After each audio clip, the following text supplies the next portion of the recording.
시간이 안 되어서 못 가시는 분들은 내일 오전 11시에 차량 운행을 한 번 더 하겠습니다. 그래서 혹시 못 하실 분들은요, 함께 해 주시면 되겠습니다. 자, 오늘 주시는 말씀 보겠습니다. 시편 91편입니다. 시편 91편입니다.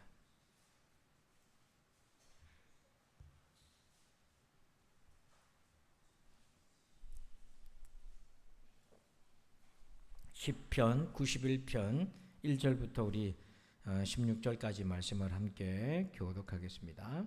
시편 91편입니다.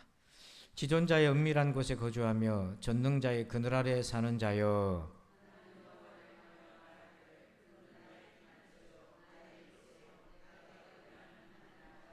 이는 그가 너를 새 사냥꾼의 올무에서와 심한 전염병에서 건지실 것이미로다.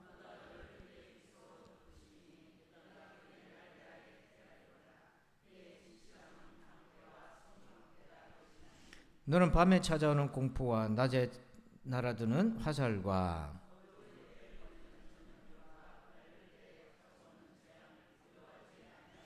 천명이 내 왼쪽에서 만명이 내 오른쪽에서 엎드러지나 이 재앙이 내게 가까이 하지 못하리로다.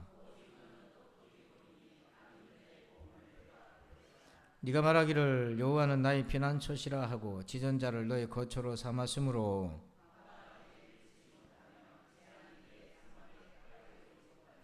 그가 너를 위하여 그의 천사들을 명령하사 내 모든 길에서 너를 지키게 하심이라.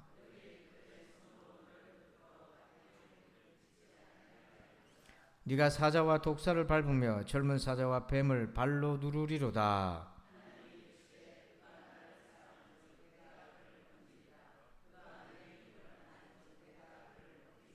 그가 내게 간구하리니 내가 그에게 응답하리라. 그들이 환난 당할 때에 내가 그와 함께하여 그를 건지고 영화롭게 하리라. 내가 그를 장수하게 함으로 그를 만족하게 하며 나의 구원을 그에게 보이리라 하시도다. 아멘. 할렐루야. 자, 우리 오늘 말씀의 제목을 같이 한번 읽어봅시다. 시작. 몹시 불안할 때. 혹시 그런 분이 있습니까? 불안의 기습을 받으신 분이 혹시 있나요?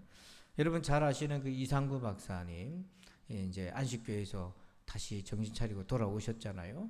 자, 이분이 왜 어떻게 예수를 믿게 되었나라는 내용을 보니까, 이분이 이제 연세대 의대를 졸업하고 미국으로 건너가서 이제 병원을 차리고 너무 잘 된 거예요. 환자가 너무 많이 몰려서 그 당시 정말 부럽지 않게 요트, 캠핑카, 벤츠의 별장에 또 사막의 별장에 부유촌에 정말 이렇게 복을 누리면서 살았어요. 근데 어느 날 갑자기 이런 생각이 드는 거죠. 내가 죽으면 어떡하지? 이 모든 걸 놓고 죽으면 어떡하지? 너무 아까운 거예요. 여러분도 어떤 좋은 순간이 왔을 때 그것이 너무 좋은데 또 어떤 일로 인해서 그걸 잃어버릴까 두려움이 올 때가 있잖아요. 그러니까 지금 젊은 날에 너무 많은 거를 누리는데, 남들이 불안한 걸 다 누리는데, 내가 암에 걸려 죽으면 어떡하지? 교통사고 나서 죽으면 어떡하지? 이 불안이 막 몰려오는 거야. 견딜 수가 없는 거예요. 의사인데도 그 불안을 이길 수가 없어가지고, 그 나중에는 장모님한테 부적을 받아가지고 처음에 이 부적 이게 뭐냐고 뿌리쳤다가 도로 가져왔어요. 왜? 너무 불안하니까 부적까지 붙들고 그렇게 이 불안에 휩싸이면서 어찌할 바를 몰랐습니다. 오늘 이렇게 배울 대로 배운 지성인이지만 불안을 이길 수 없어요. 죽음이라는 공포를 이길 수 없는 거죠. 오늘 저와 여러분에게도 이런 불안과 두려움이 있을 텐데요. 오늘 시인이 이 불안과 공포를 느껴요. 자, 우리 5절을 한번 봅시다. 5절을 보면 너는 그 다음 뭐라고 되어 있어요? 밤에 찾아오는 공포와 그 다음에 낮에 날아드는 화살과. 자, 시간이 뭐가 등장하죠? 밤과 낮이에요. 6절을 보세요. 어두울 때 퍼지는. 자, 이게 뭡니까? 낮에서 어디로 가는 거예요? 밤으로 가는 거잖아요. 전염병과. 그 다음에 뭐라고 되어 있습니까? 밝을 때. 이게 밤이 이제 새벽이 밝을 때, 그 새벽녘에 밝을 때 닥쳐오는 재앙을 두려워하지 아니하리로다. 시간을 촘촘하게 4분면을 나눈 거. 보통은 낮밤인데 그 낮밤 사이에 어두워질 때 밝아질 때까지 이 시간 안에 막 두려운 겁니다. 밤이면 밤대로, 낮이면 낮대로, 또 어두워질 때쯤 되면 해질 때 또 두렵고, 또 해가 밝을 때도 두렵고, 이 마음이 어떻게 할 바를 몰라요. 그러니까 여러분, 제가 어떤 문헌을 보니까 자, 이 불안과 감정이 사람에게 이렇게 영향을 미친다고 그래요. 이게 한 표를 보면 제일 위가 feeling, 감정인데요. 그 감정이 body, 우리 신체에 영향을 미치고, 이 body를 통해 우리 thought, 생각에, 인지에 영향을 미치고, 그 다음 behavior, 그래서 행동에 영향을 미칩니다. 행동은 결국 우리의 인생과 삶이잖아요. 뭔가를 선택하고 결정하는 거잖아요. 이것이 순환인데요. 서로 연결되어 있어요.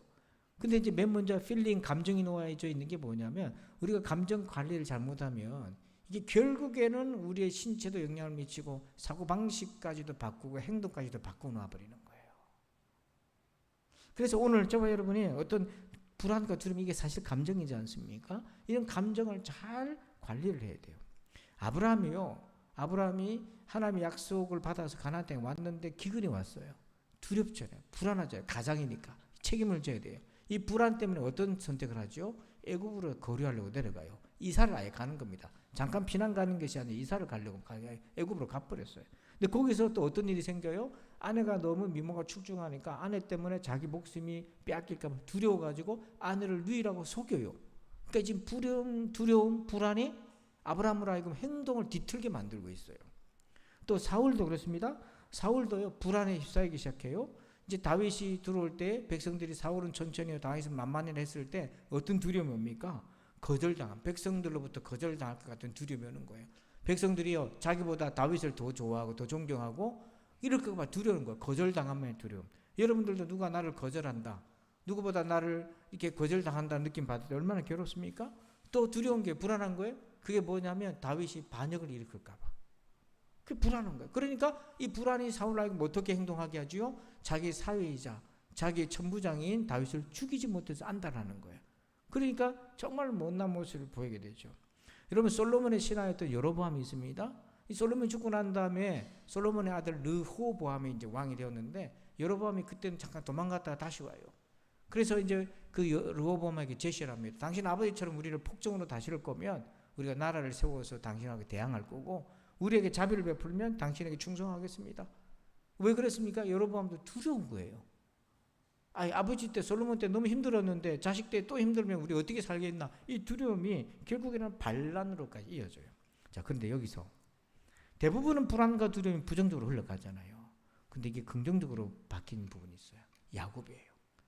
야곱이 정말 20년 외삼촌 집에서 생활을 다 청산하고 하나님 말씀대로 이제 고향으로 인도를 받는데, 오는 길에 형 에서가 400명 군대를 이끌고 온 거예요. 이거 마중 나온 게 아니지 않습니까?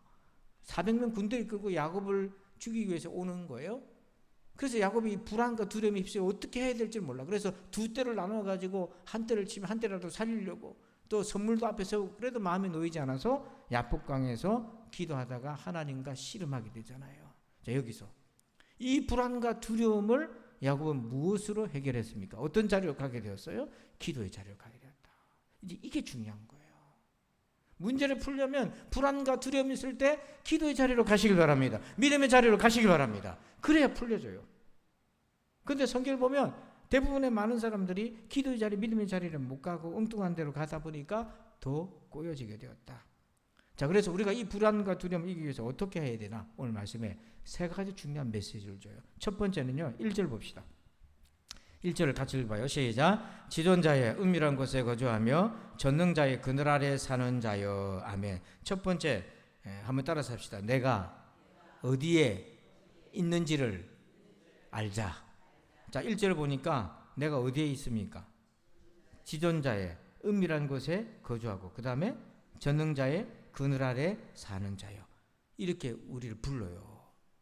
자, 이 말씀으로 우리에게 그대로 적용합시다. 나는 지금 어디에 거주하고 있다? 지존자의 은밀한 곳. 나는 어디에 살고 있다? 전능자의 그늘 아래. 이걸 알아야 돼요. 근데 대부분은 이걸 몰라요. 이식하지 못하는 거예요. 자, 지금 전능자, 지존자의 은밀한 곳. 이 은밀한 곳은요, 숨을 곳, 보호처, 전능자의 그늘, 주님의 보호하심인데, 내가 여기에 있는데 이걸 내가 알 때, 깨달을 때 불안과 두려움은 사라지게 돼요.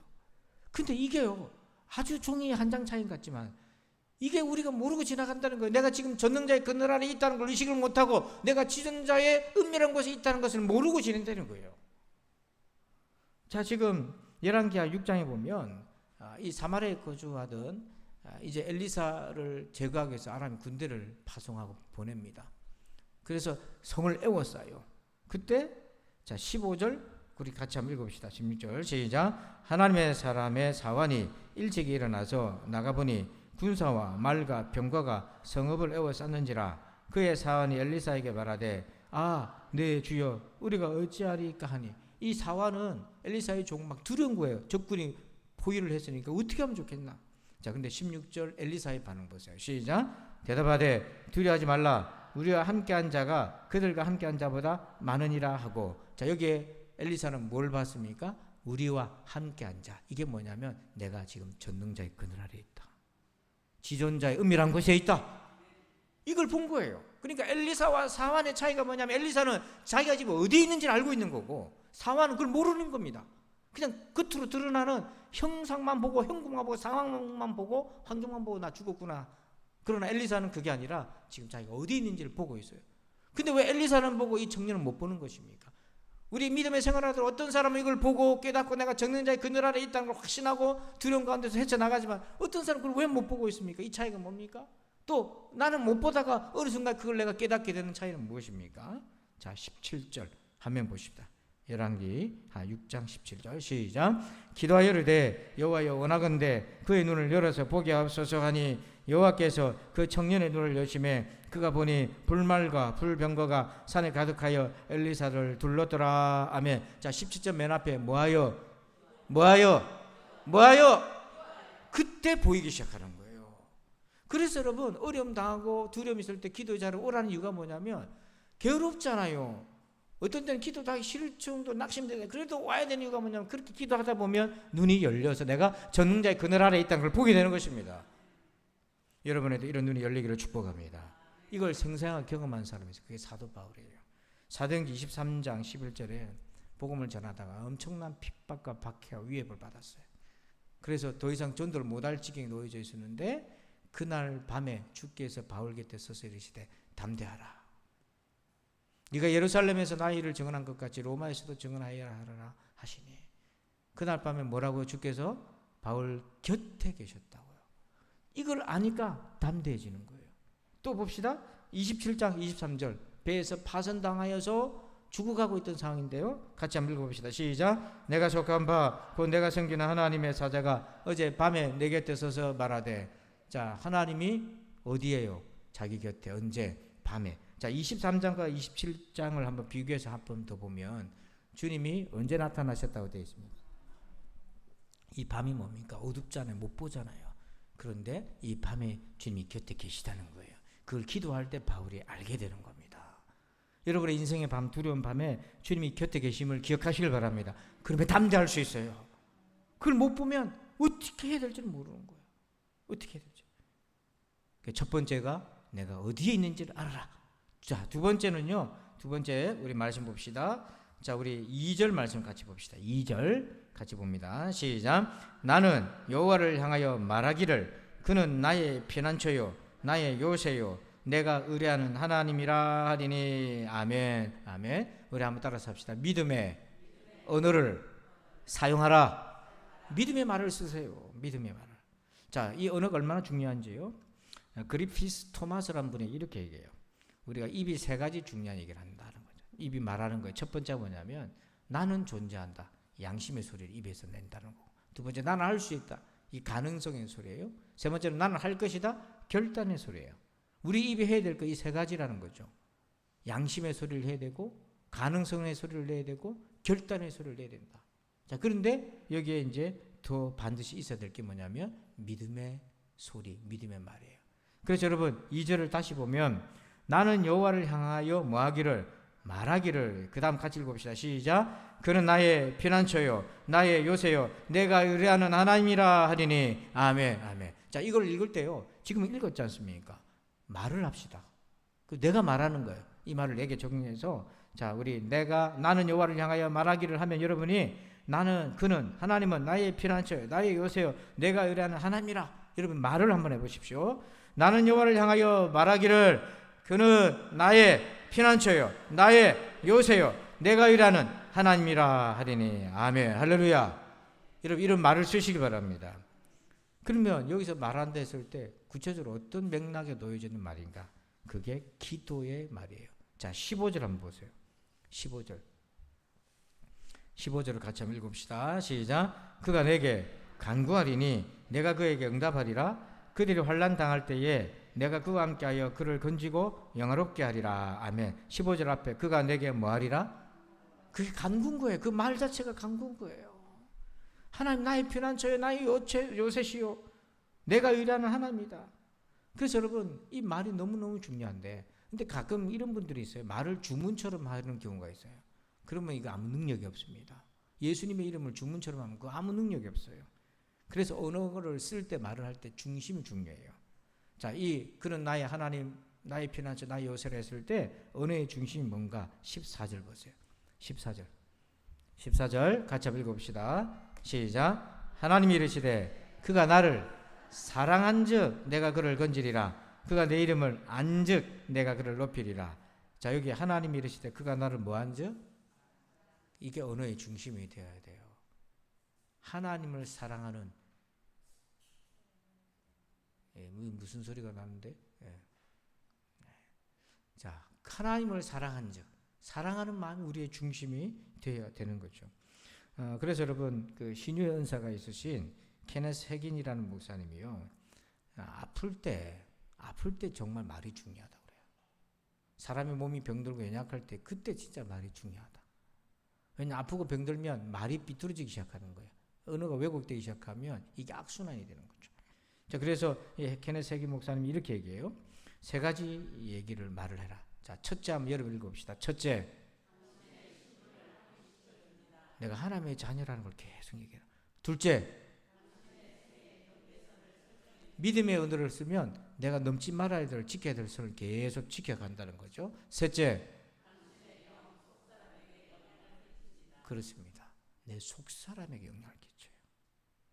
그래서 이 언어가 얼마나 중요한지를 그렇기 때문에 오늘 두려움과 불안이 올 때에 우리가 여호와를 향하여 말하기를 그는 나의 요새시요 피난처요 의뢰하시는 하나님이시라. 여러분 이 말을 끊임없이 주님 앞에 기도로 나아가시길 바랍니다. 자, 마지막 세 번째요. 우리 말씀 봅시다. 9절 말씀 본문 9절입니다. 같이 한번 읽어봅시다. 시작. 네가 말하기를 여호와는 나의 피난처시라 하고 지존자를 너의 거처로 삼았으므로. 아멘. 한번 세 번째 따라서 합시다. 약속을 붙잡으라. 자, 9절을 다시 보면 네가 말하기를 네가 말했다. 여호와는 나의 피난처시라 하고 지존자를 너의 거처로 삼았으므로 라고 되어 있잖아요. 그 다음 그래서 하나님이 이렇게 하시겠다는 거예요. 10절 시작. 화가 내게 미치지 못하며 재앙이 내 장막에 가까이 오지 못하리니. 여러분 얼마 전에 하와이에 큰 불이 나가지고 그 아름다운 마을과 이 자연들이 훼손되고 많은 사람 목숨을 잃었어요. 근데 정말 특이한 장면이 하나 있어서 다 주변의 마을이 다 타버렸는데 유독 요 집만 살아남았어요. 그 이유가 뭘까요? 이분이 집을 지은 분이 할아버지인데 이분이 집을 지을 때 대부분 하와이는 미국도 그렇지만 목조주택을 많이 줘요. 근데 이분은 어떻게 했냐면 철저하게 아주 단단한 콘크리트로 집을 지었어요. 그러니까 이제 불이 덮쳤다기보다는 주변에 막 열이 오르니까 불이 이제 나무에 붙는 거란 말이죠. 이게 철저하게 단단한 콘크리트로 지으니까 이 집만 타질 않았어요. 제가 이걸 보면서 그렇습니다. 예수님이 그 얘기 하셨잖아요. 모래 위에 지은 집하고 반석 위에 지은 집하고 홍수가 나고 바람이 불고 창수가 날 때 무너지는 것이 있고 무너지지 않는 것이 있다고 그랬어요. 오늘 하나님을 향해서 나아가고 하나님의 약속을 붙드는 사람은 하나님이 그렇게 말씀하시잖아요. 화가 내게 미치지 못하며 재앙이 내 장막에 미치지 못할 것이다. 실제로 그런 일이 있어요. 우리 가운데 그렇게 하나님이 약속하셨단 말이에요. 그래서 여러분 7절 말씀 봅시다. 7절 한번 읽어봅니다. 시작. 1000명이 내 왼쪽에서 10,000명이 내 오른쪽에서 엎드러지나 이 재앙이 내게 가까이 하지 못하리로다. 아멘. 여러분 1000명이나 10,000명이나 죽은 일이 생기면 안 되지만 그런 일이 있어나면 안 되잖아요. 그러나 어쩔 수 없이 그런 일이 일어난다 할지라도 하나님을 피난처로 삼고 의뢰하고 요새로 삼은 사람 하나님이 이런 은혜를 주신다는 거예요. 그러면서 12절 한번 보세요. 아주 중요한 구절 하나 나와요. 12절 시작. 그들의 손으로 너를 붙들어 발이 돌에 부딪히지 아니하게 하리로다. 자, 이 말씀 어디서 한번 들어본 말씀입니까? 기억이 안 나요? 단감시장에서 들었습니까? 이 말씀? 이게 마태복음에 예수님이 마귀한테 시험 당하는 장면이 나와요.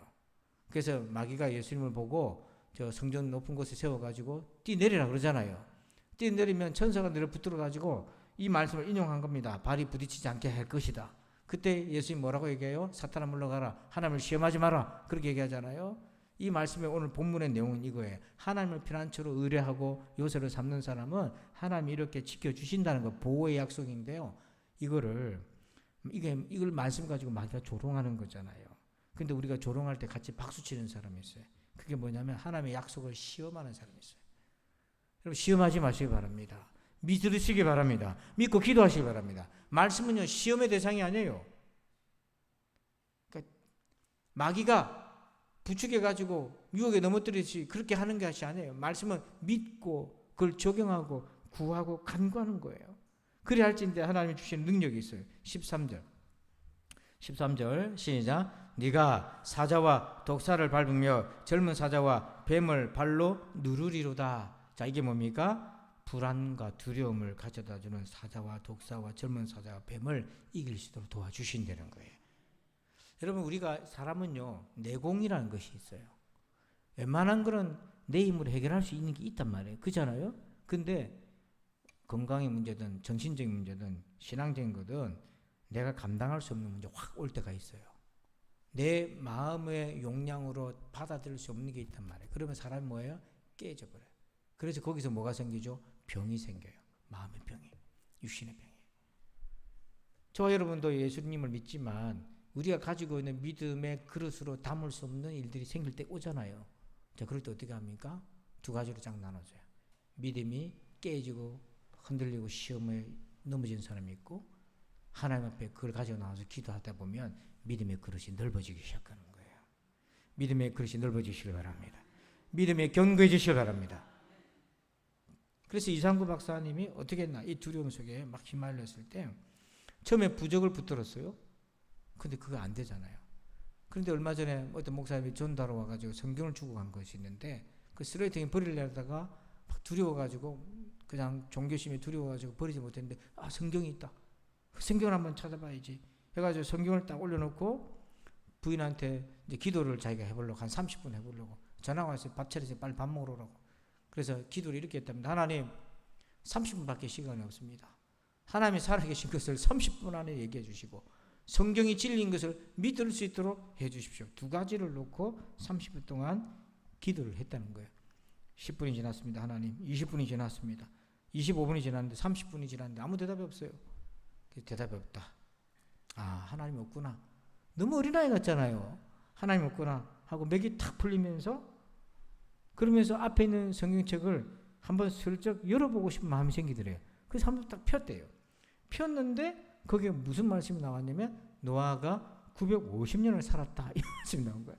근데 중요한 건 이 말씀이요. 이상구 박사님이 고등학교 때 친구가 자기를 전도했는데 그 성경보다 요 얘기가 나왔어요. 그 말도 안 되는 소리 하지 말라고 하고 친구들하고 싸우고 성경책 갖다 버리고 했던 그 말씀을 세월이 흘러서 미국 땅에서 본 거예요. 근데 여기서 그때는 말도 안 되는 소리 하지 말라고 성경을 집어 던지고 친구들하고 싸웠는데 지금 이 노아가 950년을 살았다는 이 말씀을 딱 보는 순간 자기 마음이 이런 생각이 들더래요. 그럴 수도 있겠다. 한번 내가 의사지만 설명할 수 없는 영역이 있다는 거 아닌가? 그런데 그때 화들짝 자기가 놀랐어요. 아까 기도할 때 뭐라고 얘기했죠? 하나님 살아계신가? 특별히 성경에다 내 마음을 좀 바꿔달라 했잖아요. 예전에 고등학교 때는 무슨 쓸데없는 소리 하고 있냐고 950년을 사람이 어떻게 살아하고 내동뱅이 쳤는데 지금 의사잖아요. 생명을 다 아는 사람이잖아요. 근데도 이게 그럴 수도 있겠다는 생각이 딱 드는 걸 보고 자기 마음이 바뀐 것을 본 거야. 그래서 그때 놀랍게도 자기 마음 가운데 하나님의 말씀이 믿어지는 마음이 생기기 시작한 거예요. 그러면서 순식간에 그 순간에 마음이 평안함이 싹 몰려오면서 자기 지갑에 넣었던 부적 있잖아요. 그 쓰레기통에 딱 버리고 그때부터 신앙생활 하기 시작한 거예요.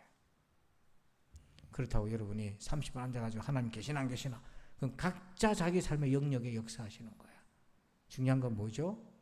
이 불안과 두려움 때문에 이상구 박사는 하나님을 찾게 되고 믿게 되었다.